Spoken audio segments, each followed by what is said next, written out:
Hey everyone, Ali Kassira, your real estate champion, here to provide some more value and information in regards to what happens after we submit our offers. We'll go into greater detail later on in my videos, but essentially what we're going to be going over is what a counteroffer is, how not only is price important, but terms are important as well. Stay tuned.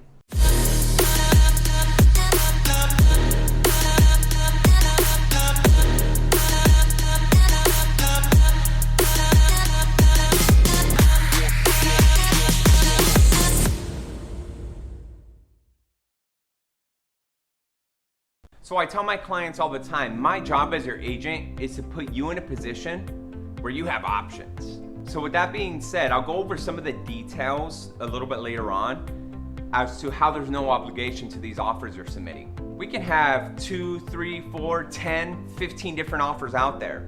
My job as your agent is to put you in a position, again, to have options. The ideal situation is for me to come up to you and say, hey, you know what, Mr. Buyer, Mrs. Buyer, we submitted 5 offers, 3 of them got accepted. Which one of the properties do you want? The worst case scenario is that one of those offers gets accepted. Now, let's be honest here. The truth of the matter is, you're probably not gonna submit an offer on a property you wouldn't even consider, right? I mean, if we're submitting offers, it's gonna be on properties that we're serious about purchasing. So now let's go on to the next step.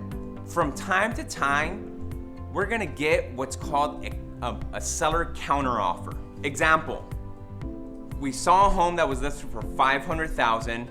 We know the market value of the property is $530,000. We've submitted an offer for $520,000. And now after the sellers reviewed all their offers, they're gonna send what's called a counteroffer to us. And there can be multiple things that come out on that counteroffer. One of the very common things, especially in today's market, is for the buyer to come back at their highest and best price. See, as your agent, I'm always gonna recommend from the very get-go, put your best foot forward. Let's not play these games. If you're really motivated and you absolutely fall in love with the home, let's make sure we're putting you in the best position possible to get that offer accepted. Because I have to tell you this, it's not always guaranteed that we're gonna be receiving counteroffers. Now, let's assume we receive a counteroffer. We come back with our highest and best terms. We agree to any other terms that the seller may be asking for. Hey, the seller may need an additional week after the close of escrow to be able to get the rest of their stuff out of the home. There's things more important than just the price, especially in today's market. Are you aware that it's not just price, but it's also terms? Are you guys aware of what a contingent seller is? A contingent seller is somebody who has to find a replacement property in order for them to sell this property. Now, let's say you, Mr. and Mrs. Buyer, get your offer accepted. We happen to open up escrow, and now this seller needs to find that replacement property. One of those terms that would make our offer look very, very clean and very attractive is to say, hey, you know what, Mr. and Mrs. Seller?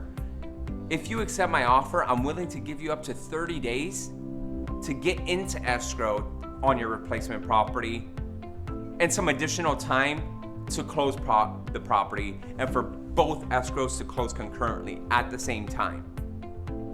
You guys catch my drift here? So we have to work with the seller. I kind of think about it as salsa, right? We dance a little bit. We got to dance with them, move in the same direction. Essentially, what they're doing is say, help us to help you get this property. And that's my job as your agent, to negotiate on your behalf and to negotiate the terms that are gonna be in your best benefit, while at the same time, making it very attractive still for the seller. Hey guys, if you find this information valuable, please subscribe to my YouTube channel, hit the like button, and please share it with a friend, family member, or a stranger for that matter.